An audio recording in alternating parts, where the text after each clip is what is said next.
سرو زرو محل کې یو تخت د لالونو اوچت غره په سر یو کمال د کمالونو چاپېره ترې خندا وه مستي او مشغوله وه ګلونه او سرونه او رنګونه او رڼا وه د سرو زرو محل کې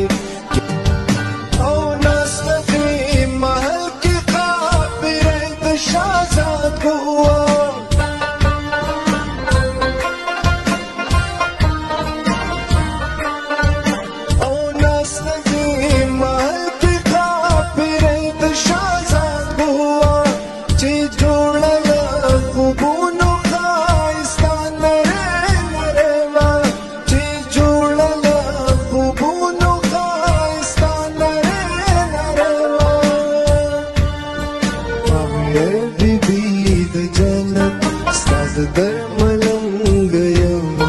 ډېر تنګ له دې جهانه د غمونو نه تنګ یم د سرو زرو محل کې لږ پټ مې کړه د غم د تورو سترګو نه